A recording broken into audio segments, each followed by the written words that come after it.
नमस्कार दोस्तों, आप लोगों का स्वागत है आज के वीडियो में। जैसा कि डिस्क्लेमर रहता है, information provide on this channel is for the education and information purposes only. It is not considered to be an advice or recommendation of any kind whatsoever. Investment in stock market subject to market risk. I am not a SEBI registered adviser. Kindly do your own research and consult your financial adviser before investing. The view shared in this video is for the education purpose only. ये disclaimer आप लोगों के समक्ष इसलिए रहा है क्योंकि हर बंदे की, हर पोर्टफोलियो की, हर एक की अपनी सिचुएशन अलग होती है। इन्वेस्टमेंट की टेक्निक अलग होती है, लायबिलिटीज़ अलग होती हैं, किस तरह की उसकी अर्निंग्स हैं, क्या रिस्क एपेटाइट है, कितना पैसा कमा चुका है, इन सब चीज़ों पे डिसीजंस मार्केट में लेने चाहिए और एक बैलेंसिंग वे से अप्रोच करना चाहिए। मतलब कि सिंपल सी बात है, जैसे कि कभी भी कोई भी काम करोगे आप, अगर उसमें अपनी सही स्ट्रेटजी से आप अप्रोच नहीं करते हो, हमें सबको रहती है थोड़ी जल्दी कि पैसा जल्दी बना लें, और इसी वजह से आपने देखा होगा कि फ्यूचर ऑप्शन से बहुत ज़्यादा लोग इन्वॉल्व होते हैं। मार्केट के नाम से कहते हैं वाले ठीक है ट्रेडिंग करनी है, मतलब मार्केट का दूसरा नाम ट्रेडिंग, ठीक है। फिर इंट्राडे, और हमारे जो कह सकते हैं जो हमसे पहले वाली जनरेशन है, हमारे पेरेंट्स हैं, उन लोगों के समय में भी ये चीज़ें इस तरह से रही हैं और लोग ठगा सा महसूस किए हैं जब भी मार्केट का नाम लिया है या कुछ लोगों ने कोशिश की। गलती उनकी नहीं है, बिकॉज जितनी ट्रांसपेरेंसी या जितनी चीज़ें, देखो फ्रॉड और इतना सब कुछ जानने के बावजूद भी जिसको कंपनी को गड़बड़ करना है, तब भी वो आंखों से काजल निकाल लेती है और आपको 420 मतलब आपको जो है नटवरलाल की तरह चूना लगा देती है। सिंपल सी बात है। एग्जांपल्स बहुत सारे आपके सामने हैं, जैसा कि आपने देखा होगा वेरेनियम का। हम लोग क्या देखते हैं, रिटेल इन्वेस्टर्स जो देखते हैं कि इसीलिए हम लोग चले जाते हैं म्यूचुअल फंड में, और म्यूचुअल फंड में लूट की एक अलग कहानी है, ठीक है। मैं ये नहीं कह रहा कि म्यूचुअल फंड गलत है, वीडियो बहुत काफ़ी लंबा होने वाला है। अपनी पूरी जो कह सकते हैं जो भी थीम है, जो सोच होती है, मैं माइंड मेकअप करके जो चीज़ें लेके आता हूँ, तो एक लंबा हो सकता है, कुछ लोगों के लिए बोरिंग भी हो सकता है, but that will definitely give you a direction to approach in the market, ठीक है, इन फ्यूचर, कि कैसे सस्टेन करना है, कैसे रुकना है, कैसे समझना है, कैसे आगे बढ़ना है। और वो जो स्ट्रेटेजी होती, जिस बात को मैं लेके चला कि वॉर जैसे आप कहीं किसी के साथ में करते हो, पुराने समय में भी देखा होगा आपने, महाभारत हुआ या और भी वॉर्स हुए या जो भी वॉर्स सिचुएशंस होती हैं, सब जगह एक दिमाग से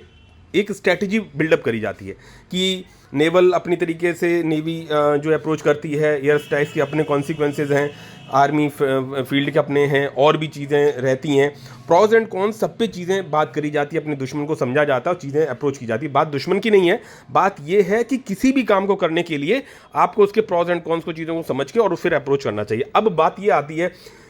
कि सर अगर हम इतने प्रॉज एंड कॉन्स देखेंगे तो किसी काम को हम कर नहीं पाते। ज़्यादातर लोगों के साथ में जो मिडिल क्लास हैं या जो मतलब कह सकते हैं कि स्ट्रगलिंग क्लास है, तो वहाँ पे उनके साथ दिक्कत इसी बात की है कि क्यों एक बंदा मतलब बहुत ही अलग लेवल के पैसे एक्यूमुलेट कर लेता है विद इन द लाइफ, और ज़्यादातर लोग जो है कि अपने फाइनेंशियल फ्रीडम के पाथ को अचीव तक नहीं कर पाते हैं, और वो कैरी फॉरवर्ड होता रहता है next to next generation, next to next generation. अब कहोगे सर कि आप ये बात कह रहे हो कि आपने क्या कर लिया, ठीक है, मैंने किया नहीं, कम से कम ये मैं जजमेंट तो कर पा रहा हूं कि हाँ भाई यहाँ पे कहीं कमी है, इस जगह पे कहीं कमी है, जिन्होंने किया उन्होंने क्या अलग किया, किस तरह से किया। वो जो लालयता है, जो आपको वो ईगरनेस है जानने की, करने की, वो गलतियाँ छोटी छोटी हों, गलती 1 रुपए की भी होगी, ठीक है, और गलती 1 करोड़ की भी हो सकती है। डिपेंड करता है कि आप अपने रिस्क एपिटाइट के हिसाब से अप्रोच क्या करते हो। और मार्केट में ऐसा नहीं है कि यार देखो पहले ज़माने में मैंने लगा लिया होता तो आज इतना होता, आज भी मौका देता है, आगे भी देगा, और गिरावट भी मिलेगी और बुल रन भी मिलेगा, ठीक है। अभी जो जनरेशन आई नहीं है, वहाँ पे भी जो लोग आपके बाद आने वाले लोग हैं, वो भी मार्केट में आपसे बड़ा कीर्तिमान स्थापित कर देंगे, जबकि आप बहुत पुराने समय से मार्केट में बने हुए हो, बिकॉज आपने अपने आप को आगे बढ़ने से, नॉलेज गेन करने से रोक दिया है, चीज़ों को फिल्टर आउट करने से रोक दिया है। इसीलिए मैंने बोला है कोई फिक्स रूल नहीं होता, और जो चीज़ें मैं कहता हूँ कि जो चीज़ें मैं, जैसे आज मैं कुछ बात कह रहा हूँ, आज से 6 महीने पहले जब वीडियो बना रहा हूँ तब मैं कुछ और बात कह रहा था, और चीज़ों को कह रहा हूँ कि जो मैं सीख पा रहा हूँ, जान पा रहा हूँ, अप्रोच कर पा रहा हूँ, उस हिसाब से आगे अप्रोच करता। अभी पिछले वीडियो में मैंने आपको बताया था कि मार्केट में कि मैंने जब डीमैट खोला, और गलत सही बहुत सारी, ऐसा तो हो ही नहीं सकता कि गलती ना हो, ठीक है, लेकिन अगर वो कैलकुलेटेड होगी तो आपको कुछ समय देके और कुछ दूसरे जो डिसीजंस हैं आपके पोर्टफोलियो में, उनके थ्रू आप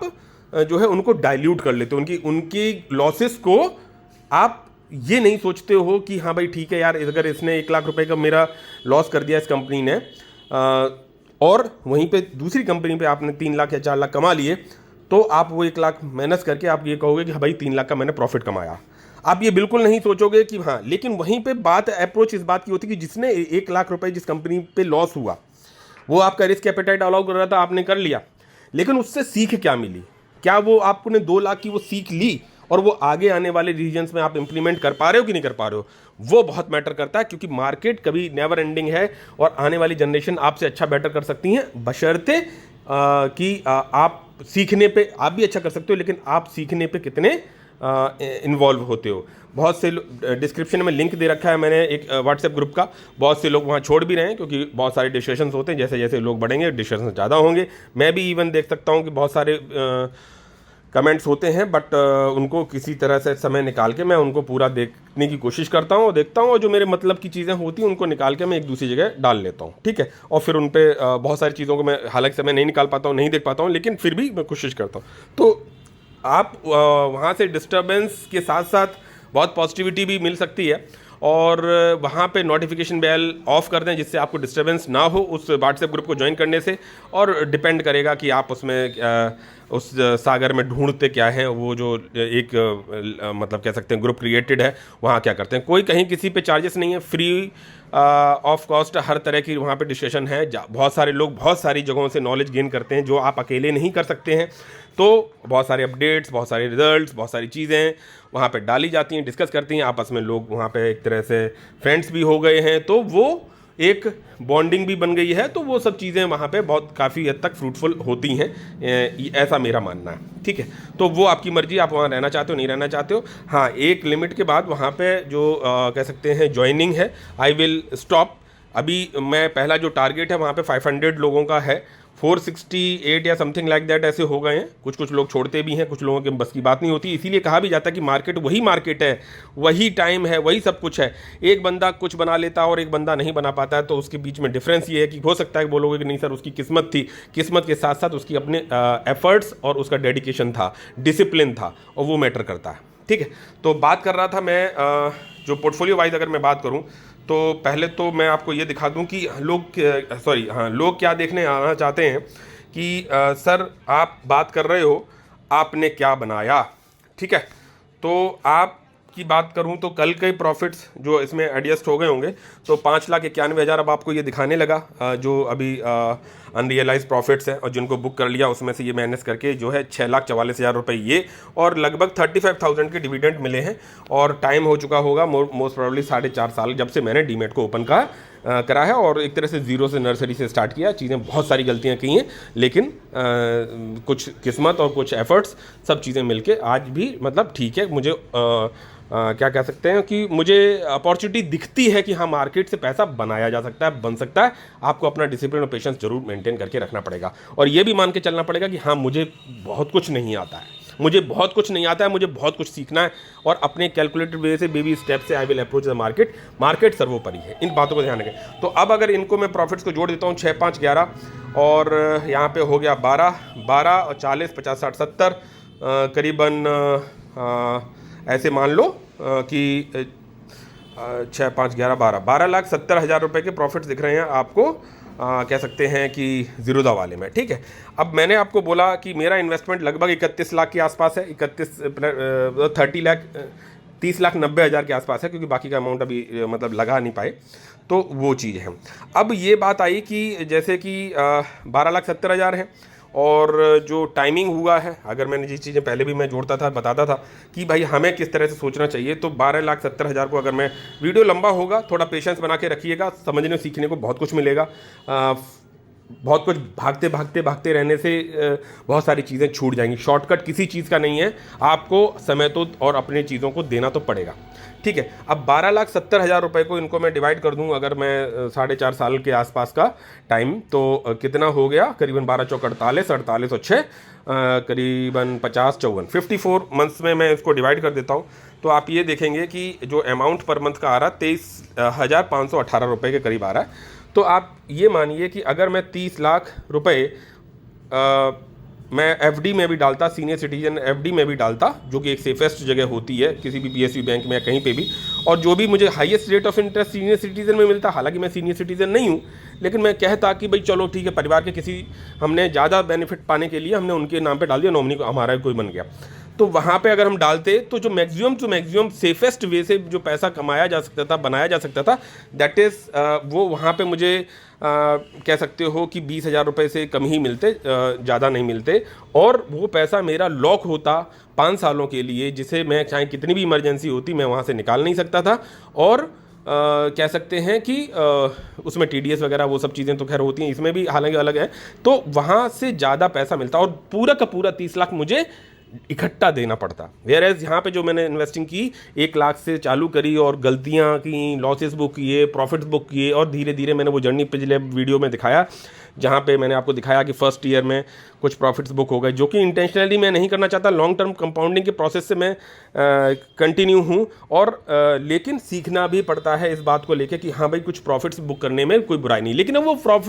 प्रॉफिट्स के लेवल पे होने भी चाहिए। ये नहीं कि 5,000 रुपये बने और आपने बुक कर दिया, ठीक है, ऐसा नहीं है। हाँ, आपका एक ठीक ठाक पैसा बन जाए, कम समय में बन जाए। वो कंपनी आप लॉन्ग टर्म कंपाउंडिंग के पॉइंट ऑफ व्यू से रखे हुए थे पोर्टफोलियो में, लेकिन आपको लगा कि नहीं, ये मैंने बिल्कुल राइट टाइम पे, लगभग बॉटम पे मैंने अप्रोच कर दिया, क्योंकि आपने डाइवर्सिफाई करके बहुत सारी कंपनी में इन्वेस्टमेंट कर रखा है। हालांकि मैंने काफ़ी कंपनीज कम कर ली, लेकिन जो फंडामेंटली स्ट्रॉन्ग छोटे मार्केट कैप की कंपनीज हैं उनमें कुछ खराब नहीं है, उनको छोड़ दो। लेकिन जो सही है, मेरे पास तो काफ़ी कंपनी थी, वहाँ पे वो मैं नोट डाउन करके रखता हूँ और उन पर जीटीटीस लगा के रखता हूँ कि due to any reason if they go down और उसमें इंटरनली कहीं कोई दिक्कत नहीं आई हुई है, तो I will try to invest. जो भी मेरे पास फंड्स होते हैं आई यूज टू इन्वेस्ट, या मैं कहीं पे प्रॉफिट बुक कर देता हूँ। जैसे अभी मैं आपको दिखाऊंगा कि कुछ कंपनीज में विद इन नो टाइम पैसा जैसे बना, भले ही मैं उसको लॉन्ग टर्म के पॉइंट ऑफ व्यू से सेफ फील करता हूँ, एक बार कर चुका हूँ प्रॉफिट बुक, दोबारा से फिर उसमें इन्वेस्टिंग करी, दोबारा से फिर पैसा बना और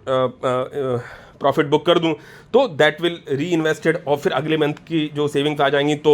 उस कंपनी पर नज़र दोबारा बनी रहेगी। और शेयर हर मौका देता है, मतलब हर कंपनी हर शेयर मौका देता है, ऊपर जाएगा नीचे भी आएगा और मिलेगा आपको। मान के चलो एग्जैक्टली बॉटम नहीं पकड़ सकते, जो कि आसान काम नहीं है, अच्छी कंपनी पकड़ ली तो वहाँ पे आपने जो प्राइस पे प्रेडिक्ट किया वहाँ से मालूम पड़ा करेक्शन हुआ, जैसा कि आपने देखा डायनेमिक केबल्स में नहीं हुआ, तो आपको long term point of view से भी एवरेज करना आना चाहिए, देखना चाहिए। वहीं वॉरी रिन्यूएबल्स को भी मैंने दिखाया और भी मैंने कंपनीज आरबीएनएल वगैरह चीज़ों को आपको दिखाया और अप्रोच करने की तरीके को समझाने की कोशिश की। तो यहाँ पे आपने देखा 23,500 रुपये बने, और ये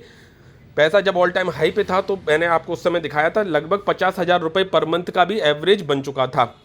जो कि एक ठीक ठाक सैलरी बन जाती है अगर देखा जाए। तो मार्केट में इस पैसे को जो 23 मैंने अभी जो मेरा इन्वेस्टमेंट टोटल हो गया 30,90,000 के आसपास, लगभग 31 मान लो आप, तो ये जो पैसा है ये ग्रेजुअली लगाया, धीरे धीरे लगाया, उस पैसे को लगाया जिसका नियर बाई फ्यूचर में ज़रूरत नहीं था।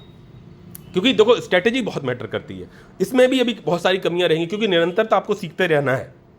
मार्केट टॉप से काफ़ी करेक्टेड है,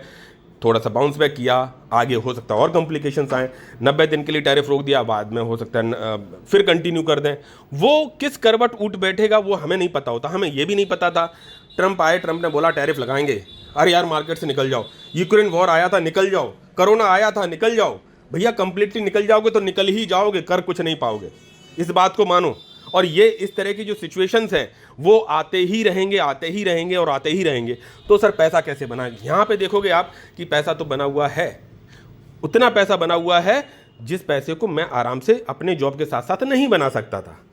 मैंने अभी आपको पूरा जो डिटेल बताई कि एफडी का अगर देते तो पूरा 30 लाख देना पड़ता, ये था वो था, फलाना ठिकाना, बहुत सारी चीज़ें बताई। लेकिन यहाँ पे जब ऑल टाइम हाई पे थी तो 26 लाख तक के प्रॉफिट मैंने दिखे थे आपको जब ऑल टाइम हाई पे थे। वापस मार्केट ऑल टाइम हाई पे जाएगा तो चीज़ें वापस बाउंस बैक करेंगी, वहाँ पर उन लेवल्स पर मिलेंगी। ठीक है, तो ये बात आप मेरी शायद समझ पा रहे हो। अब बात करता हूँ कि पोर्टफोलियो वाइज जो मैंने आपको ये तो दिखाई दिया, पैरेलली ये जो पोर्टफोलियो जो कल क्लोजिंग हुआ और अब मंडे को खुलेगा, कल सैटरडे है, ठीक है, तो आज बंदी था मार्केट, तो ठीक है, ये भी एक अच्छी चीज़ है कि मार्केट में ऐसे समय में मार्केट को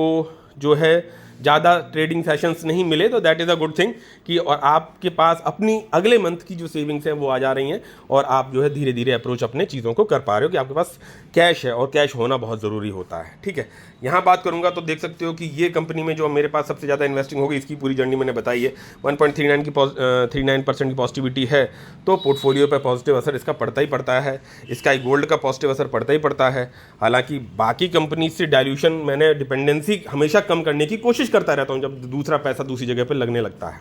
और यहाँ पे आप देखो, अगर इसको स्लाइड करोगे आप नीचे की तरफ में ऐसे, तो फुल स्क्रीन आ जाएगी। तो जो कल के प्रॉफिट थे वो 36,000 करीब दिखाई पड़ रहे हैं और ये इन्वेस्टेड वैल्यू नहीं है। ये मैंने जैसे अभी आपको बताया कि पैसा मैंने प्रॉफिट बुक कर लिया, दोबारा से उस पैसे को फिर लगा दिया किसी पर्टिकुलर शेयर में, फिर वो कर दिया, तो वो प्रॉफिट बुक कर लिए थे ना, वो री इन्वेस्टिंग किया, तो वही पैसा इसमें बढ़ता हुआ इन्वेस्टेड वैल्यू दिखाई पड़ रहा है। कुल मिला के पैसा तो आपका ये बन गया ना, टोटल पैसा ये बन गया। अब आपको यहाँ से मान लो आज मैं 42,74,000 पे 42,74,000 के प्रॉफिट पूरे बुक कर दूँ और उसके बाद मैं दोबारा से री इन्वेस्टिंग कर दूँ कुछ ही दिनों में, तो इन्वेस्टेड वैल्यू यहाँ आ जाएगी और फिर मार्केट आपकी इन्वेस्टेड वैल्यू के हिसाब से रिस्पॉन्ड यहाँ पे दिखाएगा कि भाई इतने % ही बढ़ा। तो ये सब चीज़ें आप समझते हो, कुल मिला के हमें अपनी कैपिटल को बढ़ाना पड़ता है। अब बात कहोगे कि सर अगर आप ऐसा कह रहे हैं, हमें तो लॉन्ग टर्म की बात कर रहे हो, लॉन्ग टर्म के लिए भी आपको पोर्टफोलियो में चीज़ों को देख के आगे बढ़ते रहना है। ठीक है, वो चीज़ें मैंने कंटिन्यू की। हाँ, अब मैंने ये बोला कि भाई 10,000 लगाया, 20,000 लगाया, वहाँ से कुछ बन गया, तो उससे बहुत बड़ा फ़र्क नहीं पड़ता। हाँ, कुछ फाइनेंशियल ईयर का एंडिंग भी देखना पड़ता है कि भाई इस फाइनेंशियल ईयर में इतना मैंने प्रॉफिट बुक कर दिया, जो कि मैंने अपने सेकंड वीडियो में, मतलब पिछले वीडियो में दिखाया था। तो अब अगले फाइनेंशियल ईयर स्टार्ट हो गई। हालांकि उस साल के जो LTCG और short term capital gain tax के जो प्रॉफिट्स बुक किए होंगे वो टैक्सेस लायबिलिटी बनती है 12.5% और 20% के हिसाब से, लेकिन अभी भी उतना बड़ा प्रॉफिट्स बुक नहीं है जो कि मैं उन सब के लिए ITR मैंने कभी भरा नहीं। तो मतलब मैं अपनी बात नहीं कर रहा हूँ, जो भी पोर्टफोलियो वाइफ के नाम पे, तो उनकी वजह से तो ठीक है। वो जब उस लेवल पे आ जाएगा कि भाई ठीक है, नहीं नाउ यू हैव टू पे द पेनल्टी एंड, या मतलब कुछ बड़े कि भाई ठीक है आप करोड़ के हिसाब से पहुँच गए हो, तो फिर ठीक है, तो जब कमाओगे तो फिर दे भी सकेंगे। और लेंगे तो वही ना कि मैंने 100 रुपये कमाए, तो भाई ठीक है उसी में से तो लोगे 20 से 25 रुपये, मान लो पेनल्टी भी लग गई तो 25 से 30 रुपये, तो आगे आने वाले समय में हम वो भी दे देंगे, क्योंकि यहाँ पे मल्टीप्लाई चीज़ें होंगी अगर सही तरह से आप चीज़ों को देख रहे हो। तो यहाँ पे ये पॉजिटिविटी रही, स्काई गोल्ड में पॉजिटिविटी रही। अब नज़र बनी रहती है उन कंपनीज़ में कि ड्यू टू एनी रीजंस अगर वो मेरे उन लेवल्स पे आती हैं तो I will invest money. Exactly bottom नहीं पकड़ पाते हैं, कंपनी अच्छी पकड़ने की कोशिश रहती है। अब जैसे रत्नावीर की बात करूँ, रत्नावीर को मैं पकड़ा था, लेकिन उसकी वैल्यूएशंस, उसकी साइज़, उसके ऊपर बिलीव सिस्टम के हिसाब से ही पैसा लगाना है। ऐसा नहीं है कि कोई भी एरा गहरा कंपनी में उठा के आपने लाखों लगा दिए। आपको अप्रोच अपनी कंपनी के पैटर्न के हिसाब से, उस पर वो आपको स्टडीज़ और एक्सपीरियंस के बाद ही आएगा कि भाई हाँ ठीक है, ये भरोसेमंद कंपनी है, इस पर मैं 10 लाख भी लगा दूंगा, 40 लाख भी लगा दूंगा, और ये कंपनी इसमें 25,000 से ऊपर नहीं उठूंगा। जैसे मैं आपको अपने वीडियोज़ में बताता हूँ कि now I am clear to invest this much of amount, कि भाई मैं अब जैसे यहाँ पे बात करूँ, स्काई गोल्ड की बात करूँ, पहले 23,000 रुपये लगे थे, अभी लगभग 39,000 लगे हैं। और हर शेयर मौका देता है, हर शेयर मौका देता है, इस बात को आप ध्यान रखिए। हाँ, ये बात तय है कि पहले जब मौका दिया तब 200 रुपये का मिल रहा था और अच्छी कंपनी, दोबारा ये मान लो 500 चला गया, फिर जो मौका दिया उसने वो आपको 300 रुपये पे मिला, तो 200 पे ना बाय करके आपको 300 पे बाय करना पड़ गया। तो वो चीज़ें आपको करनी पड़ेंगी, उसमें कोई बड़ी बात नहीं है, क्योंकि ये अच्छी कंपनीज की ये होता ही होता है, 200 पे दोबारा नहीं मिलता है। और अगर वो 200 पे मिल रहा है तो डेफिनेटली उसमें पंप एंड डंप हुआ हो या कुछ उसमें इंटरनल प्रॉब्लम हुई हो, तो कंपनी को उसमें पढ़ना बहुत ज़रूरी है। तो डिपेंडेंसी भी और अप्रोच किसी भी कंपनी में, जैसे इन्वेस्टिंग मेरी बढ़ती चली जा रही है इंडिविजुअल कंपनीज़ में, मतलब किसी पर्टिकुलर कंपनी में जो पहले मैं बहुत लिमिटेड अमाउंट लगाता था, अब वो बढ़ता जा रहा है as per their belief system या उनकी जो भी फ्यूचर हिसाब किताब है उस हिसाब से। तो मैं आपको वही कहता हूँ कि मैं अपने पोर्टफोलियो साइज़ के हिसाब से कि भाई नाउ इसमें मान लो 20,000 रुपये लगे थे, मैं इसे 40 तक पहुँचाना चाहता हूँ, अब इसे मैं 50 तक पहुँचाना चाहता हूँ, अब इसमें 1 लाख तक पहुँचाना चाहता हूँ, अब इसमें 1.5 लाख तक, इसमें 500 शेयर्स का टारगेट है, इसमें ये, ऐसा मैं आपको बताता रहता हूँ, वो मेरे हिसाब से है। ठीक है, तो अब जैसे यहाँ पे मैं बात करूँ कि ये रहा, ठीक है, तो पोर्टफोलियो 4274 पे, ठीक है। अब यहाँ नीचे जाएंगे, लॉट वाली कंपनीज की बात मैंने आपको अलग समझाई है पूरे वीडियोस को, अगर आपने ध्यान से समझा होगा, देखा होगा। एस्कोनेट की बात करूँ, यहाँ 0.5% पॉजिटिविटी है। डायनेमिक केबल की बात करूँ तो यहाँ 0.42% के प्रॉफिट बुकिंग है, और मैं 747 का प्राइस मेरा बैठा और यहाँ पे 574 पे शेयर ट्रेड कर रहा है। तो एक तरह से देखा जाए तो 600, 700, 150 और 25 करीबन 175 रुपये अभी भी पर शेयर मैं नीचे हूँ। यानी कि अभी गुंजाइश है यहाँ पे, क्योंकि 500 पहला जो टारगेट है अब इस कंपनी में दैट इज़ ऑफ 500 शेयर्स, ठीक है। अब वो मेरी भी कोशिश रहेगी कि मैं इसे बॉटम पे ही बाय करूँ, 500 के आसपास ही बाय करूँ, 500 के आसपास। लेकिन अगर नहीं आएगा तो ऐसा नहीं है भी, थोड़ा सा कभी ऊपर भी, थोड़ा सा कभी नीचे भी, as per your funds and approach, और कौन सी कंपनी आपके पोर्टफोलियो में कहाँ पे कितना मौका दे रही है उस हिसाब से आपको अप्रोच होना चाहिए, ठीक है। फिर उनको हम मॉडिफाई भी कर देते हैं उन जीटीटीज़ को, भाई ठीक है इस बार फंड से आ गए, इतने इकट्ठे हो गए, शेयर मौका नहीं दे रहा पोर्टफोलियो में और दूसरी कंपनी से मौका नहीं दे रहा, यहाँ पे गुंजाइश बची हुई है, तो ठीक है इस फंड्स को हमें यहाँ पे, भले ही मैंने पहला मतलब इससे पहले जो पिछले मैंने शेयर्स खरीदे थे वो 510 के रेट पे खरीदे थे, अब मुझे 550 या 60 पे खरीदना पड़ रहा है, वो थोड़ा बहुत चलता है, वो चलेगा, ठीक है। वॉर रिन्यूएबल की भी बाइंग स्ट्रेटजी मैंने आपको बताया, तो यही सब चीज़ें रही हैं। अब RVNL की भी बात करूं तो यहाँ पॉजिटिविटी, तो ये सब चीज़ें नहीं। बाकी का मैं जैसे बात करूं कौन सी कंपनी ज़्यादा भागी थी, तो यहाँ पे आप देखेंगे कि आइसमेक में पॉजिटिविटी है 10.34% की। अब ये आइसमेक में 28,800 रुपये लगे और ये 50% लगभग 51% का मुझे रिटर्न बना रहे हैं, विद इन नो टाइम बना रहे हैं। कंपनी भरोसेमंद है, सब कुछ है, और एक दो पैरामीटर थोड़े से कंसर्न है, मतलब फ्रॉड के पॉइंट ऑफ व्यू से नहीं, भाई कंपनी एग्रेसिवली ग्रो करेगी, छोटे मार्केट कैप की है, तो चीज़ें उस हिसाब से भी होंगी, वो बहुत अलग चीज़ें हैं, वो आप पढ़ते रहोगे करते रहोगे तो आपको दिखाई पड़ेंगी। तो अब जैसे इस कंपनी में मैं 1 लाख रुपए तक भी लगाने के लिए रेडी हूँ, वो लेकिन होने भी चाहिए भाई, not only this company, Manorama हो गई और भी हो गई, मैं किसी कंपनी का नाम नहीं ले रहा हूँ, जनरली नहीं ले रहा हूँ, लेकिन जो कंपनीज में मेरा अपना एक्सपीरियंस रहा पिछले काफ़ी समय से, और वो छोटे छोटे मार्केट कैप की कंपनी है, वहाँ से वो थोड़ी ग्रो करी, फिर वहाँ से करेक्शन हुई, तो वो सब चीज़ों पे मैं काम करता रहता हूँ और उनको देखता रहता हूँ। तो आइसमेक में ये मेरा दोबारा से इन्वेस्टमेंट था और बहुत ही कह सकते हैं अभी रिसेंटली इन्वेस्टेड किया था। आपने अभी देखो, और हर शेयर मौका देता है, इस बात को बहुत ध्यान रखिएगा। अगर ये जैसे ओपन हो जाए तो मैं आपको दिखा दूं कि जैसे ये मेरी इन्वेस्टिंग रही,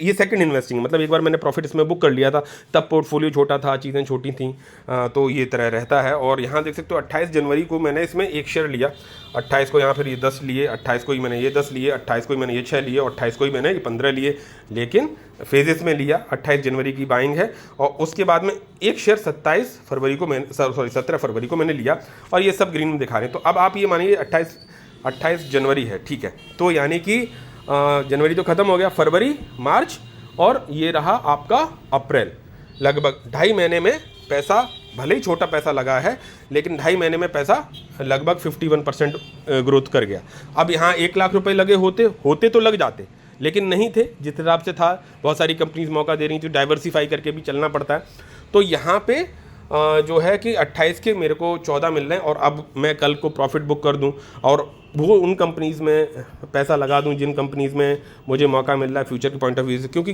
ये विद इन नो टाइम पैसा यहाँ पे इसने इंक्रीज़ किया। हालांकि इसको मैं long term point of view से कि भी इस कंपनी को बिल्कुल पकड़ के रखना चाहता हूँ, तो लेकिन हमें दूसरा अप्रोच भी समझ के चलना चाहिए कि भाई ठीक है, ये आपका थोड़े से समय में ही बन गया, हो सकता है उसके बाद ये कंपनी भागती चली गई और मैं केवल पैसा 51% का प्रॉफिट बुक करके 2.5 महीने में और मैं निकल आया। लेकिन मुझे जो पैसा मिलेगा दैट इज़ 28,800 और करीबन 14,000, ये तो आप ये मान के चलो कि करीबन 28, 29, 30, 32 और 10 42, लगभग 42,000 के आसपास का पैसा मिल जाएगा इस कंपनी पे प्रॉफिट बुक करने से।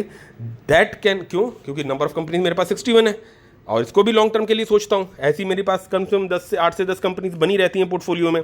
तो यहाँ पे जैसे इसने मुझे मौका दे दिया, तो वो 42,000 रुपये मुझे री इन्वेस्टिंग के लिए उन कंपनीज में मौका देंगे जहाँ पे वो जो companies long term point of view से मुझे सही वैल्यूएशन पे दिखाई पड़ रही हैं, और मैंने वहाँ लगा लिया। और अगले बार की जो आपके सेविंग्स आ गए, लगभग 40, 50, 60,000 जो भी आप लगाते हैं, एक मैं अपने रेशियो के हिसाब से चीज़ों को बोल रहा हूँ, तो वो भी आ गया।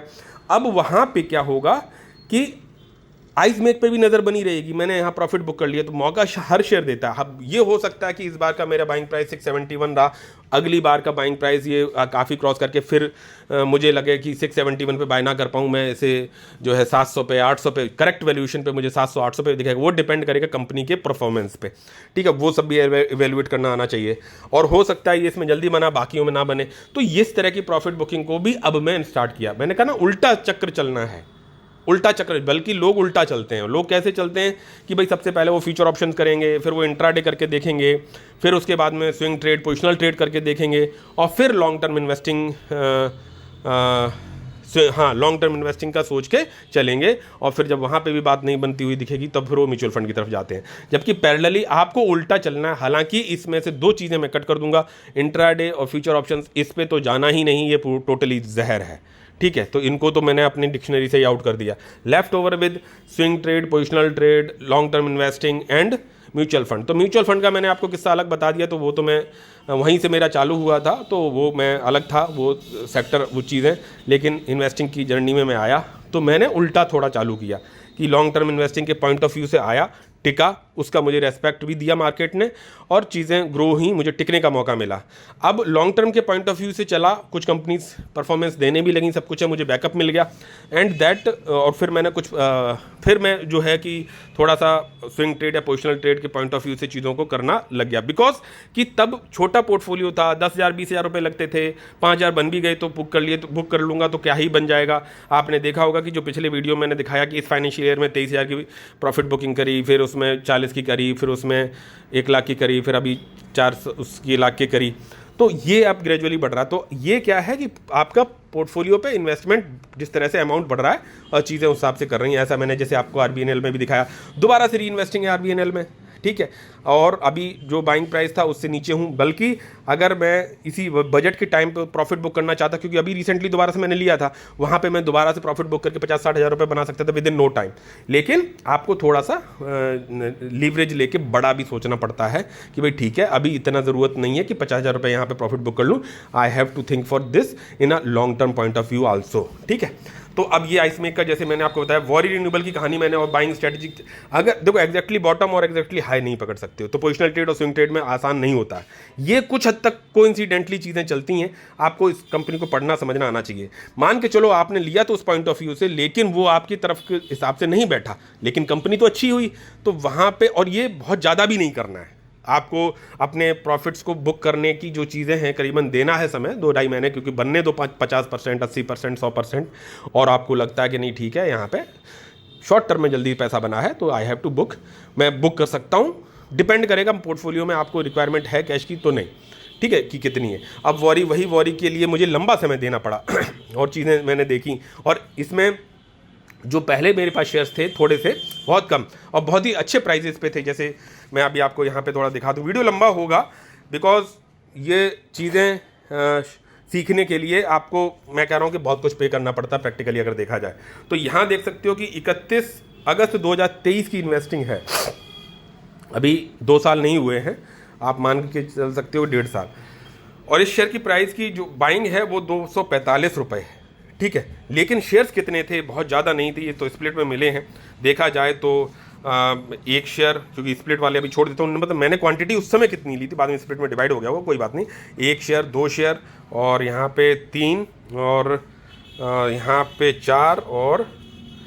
बस, यस, सितंबर 2023, ये देख सकते हो कि बस केवल 4 शेयर थे, और 4 शेयर मेरे को शायद लगभग उस समय 4, अभी स्प्लिट हो गए, स्प्लिट होके मुझे 4 शेयर और एडिशनल हो गया, लेकिन उस ज़माने में मैंने 4 लिए थे, 4 के अभी जो है कि 5 चौक 20 शेयर उस टाइम के हिसाब से थे। तो 20 शेयर के ऊपर मुझे 50,000 रुपये तक भी ऑल टाइम हाई पे जब इसका पंप हुआ था तब मिल रहे थे। तो मैं चाहता तो प्रॉफिट बुक कर लेता, लेकिन कंपनी पढ़ी समझ लिया, मैंने कहा इतनी छोटी इन्वेस्टिंग है मेरी इसमें,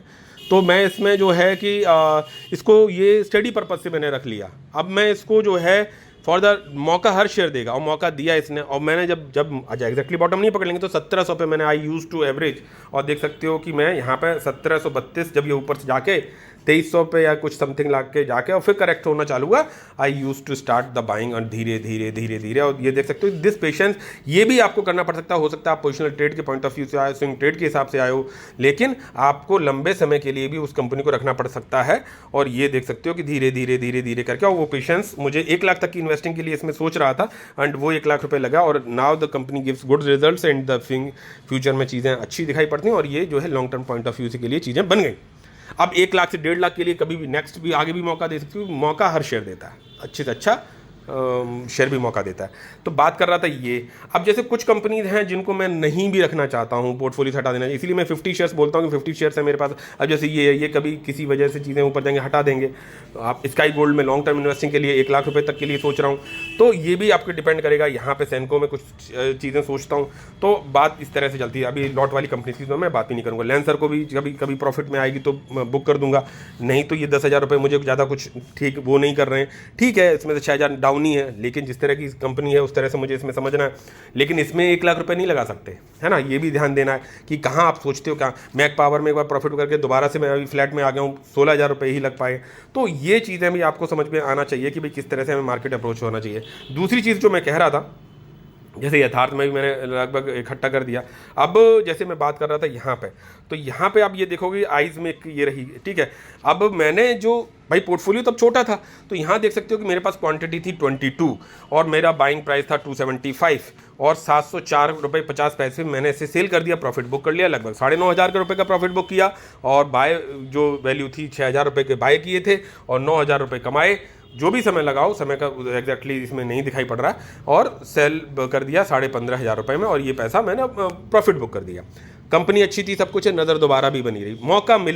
मिला तो जब भी मिला तो 43 क्वांटिटी ली, लेकिन प्राइस देख सकते हो कि पहले 276 रुपये में हमने खरीदा था, अगला एवरेज प्राइस, और अब की बार मुझे 671 रुपये पे बहुत सस्ता वैल्यूएशन पे दिखाई पड़ा। और तब देख सकते हो क्वांटिटी ज़्यादा नहीं लगा पाया, 43 क्वांटिटी ही बुक कर पाया, जो कि पैसा अभी विद इन नो टाइम इसको मतलब 50% 51% रिटर्न बना रही है। ऐसा एक कंपनी नहीं, ऐसा कम से कम 10 कंपनी में आप लेके रख सकते हो। लेकिन मान के चलो ये पैसा इतनी जल्दी से फास्ट नहीं बनता, तो आप लंबे समय के लिए भी इस कंपनी को रख सकते हैं कि नहीं रख सकते हैं, ऐसा भी आपको देख के चलना पड़ेगा। ऐसा नहीं है कि आपने खरीदा है तो हर बार आपका सही जाएगा। लेकिन हाँ, आपने अगर ऐसा 5 से 6 शेयरों में देखा है, करा है, एक्सपीरियंसड हो, कंपनी को स्टडी कर रहे हो और वहाँ पे आप लगा पाते हो और पैसा बनता है। मान के चलो आपने 5 डिसीजन ऐसे लिए, एक डिसीजन या 2 डिसीजन आपके ऐसे चल गए जो पोजिशनल ट्रेड के पॉइंट ऑफ व्यू से काम कर गए, तो वहाँ पे आपकी वैल्यू सही लगी थी, तो वो पैसा आपका विद इन नो टाइम बना, तो you should able to book little bit profits, वहाँ पे कर लो। बहुत ज़्यादा क्वांटिटी लगी है तो देख सकते हो कि वहाँ पे 50% कर लो, कुछ बुक कर लो, लेकिन वो बुक करने लायक भी होना चाहिए। टारगेट से 1 करोड़ के हैं और हम यहाँ पे जो है 1,000-2,000 प्रॉफिट बुक करेंगे तो बात नहीं बनती है। हमें लॉन्ग टर्म के लिए भी होल्ड करना उन कंपनीज को आना चाहिए, ठीक है। बहुत सारी ऐसी कंपनी, फिर उन्हें आपको पालना भी पड़ेगा। मान लो इसने पैसा बना दिया आपका 2 महीने में, 2-2.5 महीने में आपका पैसा 51% बना दिया, लेकिन वहीं पे आपने इसी के साथ साथ दूसरी कंपनी जो खरीदी, जैसे मान लो मैंने डायनेमिक केबल खरीदी थी, वहाँ 2.5 लाख रुपए लगा, तो उसने वो समय कंपनसेट कर दिया कि भाई ठीक है आपने वहाँ बहुत जल्दी बना दिया, बट यहाँ पे आपको दोनों कंपनी बेटर हैं, तो उस डायनेमिक केबल में I have to reinvest slowly and I have to give that much of time कि हाँ मेरा बाइंग लेवल या सेलिंग लेवल उतना सही नहीं बैठा, तो हर बार आप नहीं सही जाएंगे। लेकिन पोर्टफोलियो में जब डाइवर्सिफिकेशन सही होगा तो आप डेफिनेटली चीज़ों को कर पाएंगे, कुछ लॉन्ग टर्म के पॉइंट ऑफ व्यू से कर पाएंगे कुछ कंपनीज में, और कुछ जो है पोजिशनल और स्विंग ट्रेड भी हो सकते हैं, बिकॉज हर साल आपको थोड़ा बहुत प्रॉफिट बुक करके री इन्वेस्टिंग के हिसाब से भी बढ़ना है, कैपिटल को बढ़ाना है, चीज़ों को करना है। ये तब होता है जब पोर्टफोलियो का साइज आपका थोड़ा सा ठीक हो जाए। तो मुझे लग रहा है आप शायद इन चीज़ों को समझ पा रहे होंगे। नॉट ओनली दिस कंपनी, अब जैसे मान के चलो मैंने इसमें प्रॉफिट बुक कर दिया और उस पैसे को मैंने बोला 40-45 हज़ार रुपये मुझे मिले, तो that will give me a backup to on this levels कि भाई अभी भी जो सही वैल्यूएशन पे कंपनी दिखाई पड़ रही है वहाँ पे मैं I can able to average, और वो पैसा मैं वहाँ लगा सकता हूँ और मेरा शेयर प्राइस वैल्यू ठीक हो जाएगी। मान के चलो उसमें लगाते चले गए, पैसा लग गया ज़्यादा, जितना नहीं लगना था उतना लग गया, तब आपको पॉज भी लेना, चीज़ें लेना। मान के चलो कोई ऐसी कंपनी है जिसे आपने लिया लेकिन उसकी स्टडी के हिसाब से वो वहाँ पे आपको कन्विंस नहीं कर रही है कि हाँ भाई इसमें मैं 10,000 से ऊपर अभी एवरेज करूँ नहीं करूँ, मैंने ले तो लिया लेकिन ये कंपनी उतनी कन्विंसिंग नहीं लग रही है, तो you have to stop also. उसमें ऐसा नहीं है कि आपने पढ़ा सही लगा, लेकिन आगे भी निरंतर उसको पढ़ते रहना है कि भाई ये परफॉर्म नहीं कर रहा तो क्यों नहीं कर रहा, और करा तो क्यों करा, और इसने क्या कहाँ क्या किया। अच्छी कंपनीज पे जैसे मान के चलो आइज में 1 में 2 बार प्रॉफिट बुक कर लिया, मनोरमा में 2 बार कर लिया, केन्स में 2 बार कर लिया, जैसे और भी आरबीएनएल में 1 बार कर लिया। अब वही आरबीएनएल एकदम से अब दोबारा नहीं बनाएगा, लेकिन हालांकि 9-10 महीने में पैसा डबल हो गया था। अभी भी मैं चाहता तो मैं इसी बजट में बुक कर लेता, मेरा काफ़ी एकदम से पैसा बना था, लेकिन मुझे लॉन्ग टर्म के लिए भी सोचना है। अब उसमें क्या होगा कि जो आगे के पैसे लग रहे हैं लगते चले जाएंगे धीरे धीरे करके, तो दैट विल वो अमाउंट बड़ा हो जाएगा। और अभी जैसे आरबीएनएल की मैं आपको न्यूज़ बताऊँ कि ठीक है, तो ये मौका आपको बार बार मिलेगा, तो आपको ये भी हो सकता है कि उस कंपनी को लंबे समय के लिए भी होल्ड करना पड़ जाए, तो वो भी आपको पोर्टफोलियो में गुंजाइश होना चाहिए। आपके पोर्टफोलियो आपके पास जो है, आपके अंदर ये पेशेंस भी होके चलना चाहिए कि भाई अगर इसने मौका मुझे नहीं दिया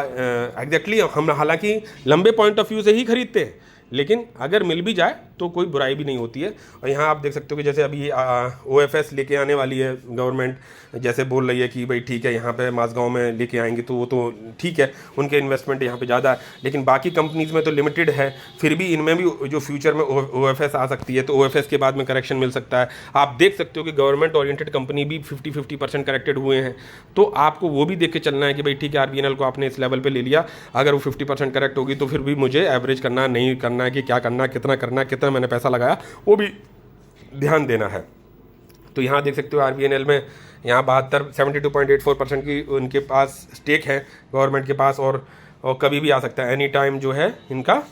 ऑफर फॉर सेल आ सकता है। प्रोजेक्टेड है कि भाई इनमें आ सकता है, गार्डन शिपबिल्डर्स में आ सकता है। 1 लाख रुपए लगाना था, लग गया, अभी दोबारा से करेगी, टॉप से काफ़ी करेक्टेड है, मौका देगी तो उसमें इन्वेस्टमेंट भाई 1.25 लाख तक भी कर देंगे, डिपेंड करेगा उसके करेक्शन के ऊपर, 1.5 लाख तक भी कर सकते हैं। कंपनी को दोबारा से पढ़ेंगे, हाँ कहीं कोई फ्यूचर में प्रोजेक्ट गड़बड़ तो नहीं चल रहा है इसका कुछ हिसाब किताब, तो वो चीज़ें कोल इंडिया में बिल्कुल नहीं करूँगा। तो ये भी आपको पढ़ना और समझना आना चाहिए। और लाइफ इंश्योरेंस में बिल्कुल नहीं करूँगा। तो जैसे अब ये 2 कंपनी है और इनमें अगर OFS आता है, RVNL एंड गार्डन शिपबिल्डर्स, दोनों कंपनी मेरे पास पोर्टफोलियो में है, तो इनमें अगर आएगा तो आई विल फ्यूचर मनी इनमें एवरेजिंग के लिए लगाया जाएगा। और अगर कहीं ऐसा होता है कि भाई मान के चलो मैंने 2.5 लाख रुपए लगा रखे RVNL में, जैसे मैं अगर मैं यहाँ बात करूँ कि RVNL में मान के चलो यहाँ पे नहीं, ये तो वो हो गया, सिखाना बताना तो यार बहुत कुछ आ रहा था, लेकिन वीडियो काफ़ी लंबा हो जाएगा तो ज़्यादा चीज़ें कवर नहीं करूँगा मैं। यहाँ पे अगर मैं इसको ऐसे करूँ तो आपको मिल जाएगा नीचे से, ठीक है।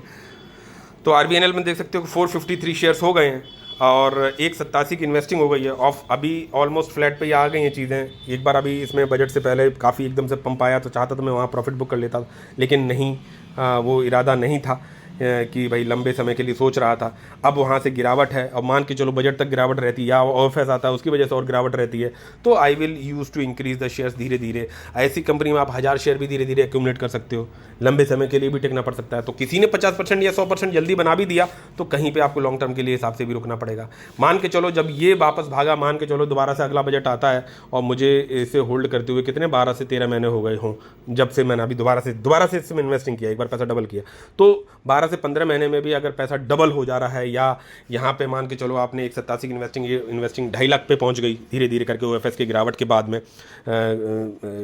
जो शेयर अगर मिलता है तो I will use to average as per the, जैसे वॉरी रिन्यूएबल या जो भी चीज़ें हैं उस तरह से, या जो भी अपडेट्स आते हैं कंपनी में उस तरह से भी है। तो 2.5 लाख, अब 2.5 लाख पे मान के चलो अगले बजट से पहले इसमें कुछ एकदम से बूस्ट आता है, या कंपनी ने कुछ और अच्छा ऑर्डर या कुछ भी ऐसा अच्छा आ जाता है, तो उस न्यूज़ बेस्ड अगर कंपनी चल जाती है और मेरे को 2.5 लाख पे 1 लाख रुपए बनते हैं 12 से 15 महीने में, और मुझे ये दिखाई पड़ता है कि भाई पोर्टफोलियो में इस पैसे को अगर मैंने प्रॉफिट बुक किया तो बड़ा पैसा आना हो जाएगा ना, कि 2.5 लाख रुपए आपने लगाया और 1 लाख रुपए आपको बन गए 12 से 15 महीने में, तो 3-3.5 लाख रुपए, तो वो 3-3.5 लाख रुपए सही जगह पे लगाने की जगह भी है कि नहीं है, बिकॉज आपको पोर्टफोलियो में री इन्वेस्टिंग भी लगाए रखना है, तो वो शिफ्ट भी आपको आना चाहिए किस तरह से चलता है। बाकी की जैसे मैं आपसे बात करूँ यहाँ पे ये जो कुछ चार्ट्स मैंने, जैसे अब ये आइसमेक की बात करूँ, अब आइसमेक को अब ये देख सकते हो कि 1376 करोड़ का मार्केट, 1376% का रिटर्न है। कंपनी अभी जैसे ऑल टाइम हाई पे दोबारा से पहुंच गई है, तो मैंने दोबारा से यहाँ बाय कर लिया, पहले भी किया हो, तो मौका देख सकते हो शेयर बार बार दे रहा है। आपको शेयर पढ़ना आना चाहिए, कहीं पे कोई सिग्नल है कि हाँ भाई इस वजह से यहाँ पे थोड़ी सी कंसर्न है, तो आपको अपने अमाउंट को भी ध्यान देना कि भाई मुझे इससे ज़्यादा नई चीज़ें चलनी है। 1600 करोड़ का मार्केट कैप है, यहाँ पे मार्केट कैप और छोटा रहा होगा, लेकिन जो कंपनी यहाँ से यहाँ तक चली है और अगर उसकी फंडामेंटल्स, बैलेंस शीट, सब चीज़ों में दिक्कत नहीं है, तो इस तरह के जो डिप है 1, 2, 3 ये आगे भी मिलेंगे। हाँ, हो सकता है कि वो शेयर यहाँ से यहाँ पहुँच जाए फिर आपको डिप दे, तो you should be able to reinvest, because आपने कंपनी पढ़ी है, 2 बार प्रॉफिट बुक किया है, चीज़ें देखी हैं, तो आपको पोर्टफोलियो पर ऐसे भी करके रखना है। बहुत सारी कंपनीज ऐसी हो जाएंगी कि भाई ठीक है, 1 बार प्रॉफिट बुक कर लिया, 2 बार प्रॉफिट बुक कर लिया, तीसरी बार आपने उसमें आपका कंपनी के साथ में जो बॉन्डिंग है बहुत बड़ी हो गई, सब कुछ हो गया, आपने उसमें बड़ा पैसा लगाया। मान लो पहले जैसे मैंने आपको दिखाया कि 28,000 लगे थे, फिर प्रॉफिट बुक कर लिया, फिर अब दोबारा में लगे तो 48 शेयर्स लगे हैं इसमें, अगली बार मालूम पड़ा लगा तो आपने 1 लाख, 1.5 लाख, 2 लाख लगाया, ठीक है, वो पोर्टफोलियो के बाकी जगह पे कितना आपका रिस्क एपेटाइट बढ़ चुका है उसके हिसाब से भी आपको सोचना है, and not on the single company. और अगर आपके हिसाब से चीज़ें नहीं बैठी तो वॉरी रिन्यूएबल की तरह आपको उसे एवरेज आउट भी करना आना चाहिए कि आगे जाके लंबे समय के लिए हमें टिकना भी आना चाहिए, जल्दबाजी नहीं होनी चाहिए। और पोर्टफोलियो पे पेशेंस कैसे बनेगा, जब आप डाइवर्सिफिकेशन ऐसा करोगे और अप्रोच रहेगी और आपका पैसा जो रेगुलरली चीज़ें आती रहें, तब जाके आपको होना चाहिए। और लंबे समय के लिए भी कंपाउंडिंग के पॉइंट ऑफ व्यू से भी पोर्टफोलियो में कंपनीज, भाई ये now it will go for the compounding purpose, ऐसा भी आपको समझ में आना चाहिए। जैसा कि मैंने VBL आपको दिखाई, ठीक है, जैसा कि अब जैसे वो भी मान के चलो एकदम से बहुत शूटअप कर जाए और मेरे पास उसमें 2000 शेयर हो गए और मुझे दूसरी कंपनी मौका दे रही, तो मैं हो सकता है कि वहाँ पे 2000 शेयर तो हो गए, मैंने 500 शेयर प्रॉफिट बुक कर लिया, 1500 मेरे पास बने हुए। ऐसा भी किया जा सकता है आने वाले समय में, वो डिपेंड करेगा आगे का फ्यूचर। अभी मैं उस चीज़ों के लिए रेडी नहीं हूँ उतना, लेकिन छोटे मोटे अभी प्रोफेशनल ट्रेड और स्विंग ट्रेड के लिए रेडी हूँ पोर्टफोलियो में, और मैं कर रहा हूँ। अभी जैसे लक्ष्मी ऑर्गेनिक्स है, लेकिन इसमें बहुत ज़्यादा पैसा नहीं लगा सकता मैं, तो अप्रोच उसी हिसाब से होना चाहिए। देख सकते हो 7% गिरावट है और ये भी अपने बॉटम पे चल रही है, पैसा इसमें इन्वेस्टेड और काफ़ी लंबे समय से इन्वेस्टेड है। तो यहाँ पे भी कंपनी को दोबारा से स्टडी किया, फंडामेंटल्स देखा, सब कुछ देखा, गिरावट क्यों है, क्या कुछ है, ROC ROE डाउन है तो है क्यों मार्केट में इसके कॉम्प्लिकेशंस हैं, अभी क्रूड ऑयल का डाउन हुआ तो इसमें क्या पॉजिटिविटी हो सकती है, क्या केमिकल को बना रही है उसका क्या अप्रोच है, वो क्यों अभी, ये सब चीज़ों को देखते हुए उसी रेशियो में पैसा लगना चाहिए। ठीक है, तो ये जैसे है, तो इसमें ऐसा नहीं कि मैं 1 लाख रुपए लगा दूं जाके लक्ष्मी केमिकल्स में, लेकिन जो बना हुआ है 10,000 लगे हैं तो ठीक है, उसको 11,000 तक पहुंचा लिया, बहुत अच्छे वैल्यूएशंस पे मिल रही है, उसमें कोई कंसर्न नहीं दिखाई पड़ रहा है, तो ठीक है। वीनस पाइप की बात करूं, जैसे यहाँ पे मैंने 5 लाख रुपए लगा दिए थे एक बार प्रॉफिट बुक करके दोबारा में, फिर मैंने देखा कि भाई मेरा पोर्टफोलियो इसमें अलाउ नहीं कर रहा है 5 लाख रुपए के रिस्क एपेटाइट को, ठीक है, मैंने उसको कम किया और उसके बाद 2.5 लाख रुपए करीब रहा और वहां से पैसा बना भी, but I have not booked profit because ये मैंने लॉन्ग टर्म के पॉइंट ऑफ व्यू से सोचा। अब वहां पे टैरिफ है, ये है, वो है, अगर बहुत सारी चीजें हैं, ठीक है, अभी टॉप से काफी अच्छे करेक्शन पे और इन लेवल्स पे कंसोलिडेशन, क्योंकि डेफिनेटली है कंपनी अगर सही है तो वो एक ना एक लेवल तो बनाएगी जाके। अब ये मान के चलो ये चीज़ें लंबे समय तक चलती हैं, तो एज ऑन डिप जब भी करेक्शन होगा तो मैं उसमें एक शेयर ऐड ही कर लूँगा, ठीक है। आगे आने वाले समय में जब भी चीज़ें सही करेंगी कंपनी, तो जो कंपनी 200-300% तक का रिटर्न बना चुकी है, तो that will definitely give you returns, बशर्ते उसमें इंटरनली फ्रॉड ना हो, इसलिए कंपनी को ऑब्जर्व भी करते रहना पड़ता है, ठीक है। अब जैसे इसकी बात करी, देन आप चले जाओ एटम वाल्व्स, ये कंपनी अभी है, इसमें लिमिटेड है पैसा, अभी ज़्यादा नहीं लगा, टॉप से काफ़ी करेक्टेड है, बहुत ज़्यादा पैसा नहीं लगाया और टॉप से तब से गिरावट ही है। तो जब कभी इसमें थोड़ी सी डीप स्टडी करेंगे तब देखेंगे कितनी इन्वेस्टमेंट है इसमें, कहाँ तक गिरी हुई है, क्या कुछ है, तो क्या ठीक है, मालूम पड़ा 13,000 रुपये की इन्वेस्टिंग है तो मैं ठीक है 1,000 रुपये के लिए एवरेज कर सकता हूँ, टॉप से इतनी करेक्टेड है, कंसर्न कहीं दिखाई नहीं पड़ रहा है, चीज़ें ठीक है, सही वैल्यूएशंस में, तो डेफिनेटली अगर मैं 50,000 इन्वेस्टिंग कर रहा हूँ बाकी अपने पूरे पोर्टफोलियो में, तो 2,000 रुपये 1,000 रुपए एज पर देयर गिरावट मैं देख सकता हूं कि हाँ भाई ठीक है, यहां पे भी मैं 2 शेयर लेके डाल सकता हूं। तो इसीलिए आपको investment is a long term process and वो आपको देख के चलना चाहिए। अगर पैसा ज्यादा लग गया किसी कंपनी में और कन्विक्शन उतना नहीं बन रहा है, तो you have to pause and वो उसको let the things should be settle down, और वहां पे पॉज भी रुक जाना चाहिए, ठीक है। Sign DLM exactly bottom and high नहीं पकड़ सकते हो, साइन DLM की बात करो, ये देख सकते हो टॉप से काफी गिरावट है, और देख सकते हो इसमें जो है मोतीलाल ओसवाल जी ने जो है बड़ा पैसा लगाया है अपने म्यूचुअल फंड के पॉइंट ऑफ व्यू से, मुझे सुनने को जो मिला था, ठीक है, टॉप से करेक्टेड है, मेरा कितना लगा है, मैं क्या मुझे कोई दूसरी कंपनी मौका नहीं दे रही है और मेरा अगली किस्त आ गई है इन्वेस्टमेंट की जो मेरी सेविंग्स है, तो फिर देखूंगा, कंसर्न करूंगा, तो मुझे लगा कि नहीं है, साइन DLM बहुत नीचे गिर रही है, मोतीलाल ओसवाल जी ने भी खरीदी थी, ये था वो था फलाना ठिकाना, फिर उसको अपनी तरह से चेकआउट किया, सब कुछ देखा, मुझे लगा भाई हाँ यहाँ पे है, मेरी इतनी इन्वेस्टिंग है, बोला ठीक है इसमें 1,000 रुपये 2,000 रुपये और बढ़ा लेते हैं, तो वो आपको लंबे समय के लिए that will give you a good fruit और चीज़ें होने लगती हैं। तो यहाँ पे और ऐसी बहुत सारी कंपनी हैं जिनमें आप सोच के चल सकते हो। K-Sols की बात कर लो तो यहाँ पे भी है चीज़ें कि भाई इसमें 1 लाख रुपए तक की इन्वेस्टिंग के लिए सोच लिया था, तो अब हमें लंबे समय के लिए सोचें, जो कंपनी 6,500-800% तक का रिटर्न ग्रेजुअली बनाए, धीरे धीरे, एकदम से ये नहीं कि पंप एंड डंप हो, तो दैट कैन बी, आप लंबे समय के लिए चीज़ों को, जो कंपनी यहाँ से उठ के यहाँ तक का रखने का मादा रखती है और कंपनी को आप पढ़ते हो चीज़ें तो यहाँ पे मिल रही है, तो आपको 2 शेयर ऐड करने की बात बनती है, बशर्ते लंबे समय के लिए, आप इतने लंबे समय के लिए टिकते हो कि नहीं टिकते हो, तो ये चीज़ें होती हैं। तो आपको अपने पोर्टफोलियो का अप्रोच आपको पता होना चाहिए। सेंको गोल्ड की बात करूँ तो ठीक है, इसमें भी 48,000 रुपये लग गए हैं, और जो इनके प्रमोटर्स का कहना जो चीज़ें थी वो सब चीज़ें मैंने पूरी पढ़ी थी, सब कुछ है, और अभी तक 80% एक तरह से फ्लैट में ही है। तो अभी फिर दोबारा से चीज़ें चेक करेंगे, भाई 48 से मालूम पड़ा इसमें 50 तक पहुँचा दिया, डिपेंड करेगा कि कितने करेक्शन पे मुझे कहाँ पे मिल रही है और मेरे पास फंड्स कितने हैं, इस तरह से आपको चलना चाहिए। फोकस की लाइटिंग, ये उन कंपनी की बात करूँ जिनमें मैं अभी रेड में हूँ, ठीक है। जिनमें ग्रीन में हूँ उनका भी एक वैल्यूएशन, जैसे सैनको गोल्ड में स्काई गोल्ड में बढ़ाना चाह रहा हूँ 1 लाख तक की इन्वेस्टिंग, तो वो 300 के आसपास तक का ठीक है। अगर मान के चलो मेरे पास 2 महीने के फंड्स अपने आगे आ गए और मुझे वो स्काई गोल्ड नहीं दिखाई बॉटम लेवल्स पे और कोई दूसरी कंपनी बहुत अच्छा मुझे वैल्यूएशन नहीं दिखाई पड़ रही है, वो उन्हीं लेवल्स पे कंसोलिडेट कर रही है, तो डेफिनेटली 2 या 3 शेयर उधर, 2-3 शेयर उसमें, 2-3 शेयर उसमें, I will diversify and give the market अब अपना इन्वेस्टमेंट। ठीक है, तो ये चीज़ें देख सकते हो कि तो फोकस लाइटिंग ये टॉप से करेक्टेड है, इसमें भी अभी थोड़ा सा निगेटिव में हूँ, लेकिन चीज़ें देख सकते हो कि बार बार ऊपर जाएगी नीचे जाएगी, ऊपर जाएगी नीचे जाएगी, चीज़ें इस तरह से। बट कंपनी में आपकी स्टडीज़ कितनी हैं और वो कितना आपको कन्विंस कर रही हैं, उस हिसाब से आपको चलना चाहिए। लालच नहीं करना है, approach should be in a balance way. यहाँ बात कर सकते हो आप ज़ोडिएक की बात करो, देख सकते हो टॉप से काफ़ी करेक्टेड है, मौका शेयर ने बनाया है, दिया है, 1000% का रिटर्न है, छोटी कंपनी है, तो अभी मैं मान के चलो इसमें 70-80 हज़ार रुपये की शायद मेरी इन्वेस्टिंग इसमें हो चुकी है। तो अगला इन्वेस्टिंग का लेवल 1 लाख तक का होगा, उससे पहले कंपनी को जाके डीपली एक बार फिर पढ़ेंगे कि परफॉर्मेंस नहीं दिया तो क्यों नहीं दिया, क्या हुआ, किस तरह से गिरी है, क्यों गिरी है, या ज़्यादा भाग गई थी तो गिरावट है, वॉरी खराब नहीं हो गई थी, बहुत ज़्यादा पंप हो गई थी तो डंप हो गई,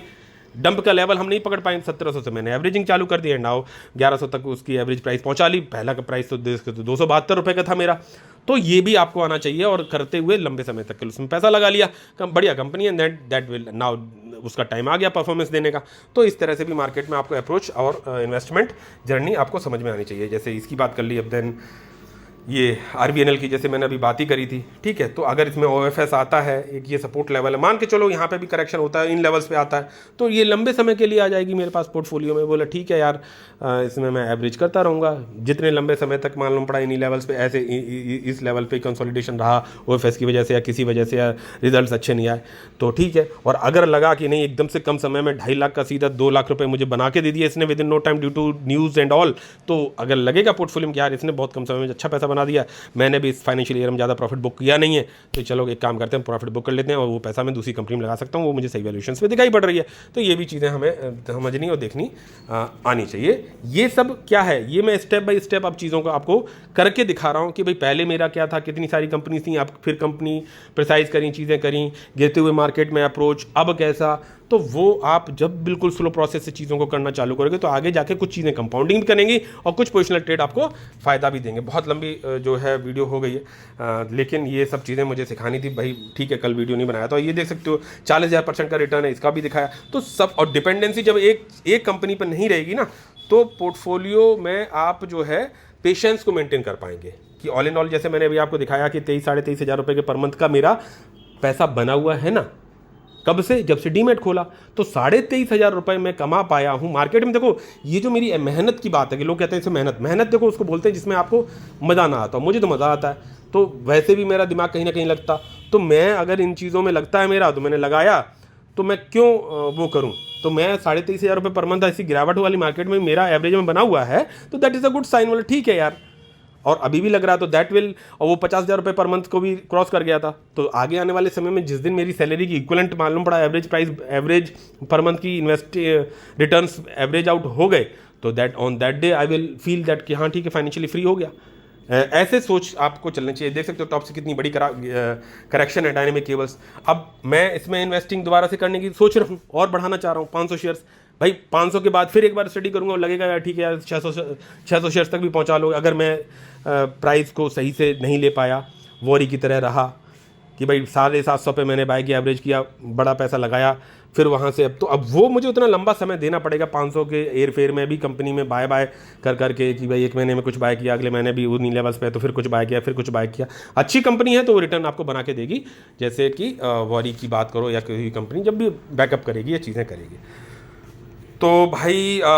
कवर काफ़ी कुछ कर दिया। रिक्वेस्ट आपसे है कि चैनल को सब्सक्राइब, शेयर और ज़्यादातर लोगों को पहुंचाइए। देखो क्योंकि मोनेटाइज होगा तो अलग ही लेवल की चीज़ें होंगी। लिंक दिया है व्हाट्सएप ग्रुप में जस्ट जुड़े रहने के लिए। चीज़ें दूसरे वाला जो अपना चैनल था वो भी अभी डिमोनेटाइज है, तो वो मई में मैं दोबारा से रीअप्लाई करूँगा और वहाँ पे भी चीज़ें लाइव या कुछ चीज़ें डाला करूँगा। और अप्रोच होने दो, बढ़ने दो, करने दो और चीज़ें आगे बढ़ेंगी। बस पेशेंस बना के रखो, अपनी नॉलेज पे इन्हेंस करते रहो और समय तो देना पड़ेगा, लेकिन समय सही जगह पे देना पड़ेगा, सही शेयर में देना पड़ेगा। विद दीज वर्ड्स मिलते हैं नेक्स्ट वीडियो में। टिल देन जय हिंद, जय भारत, बाय बाय।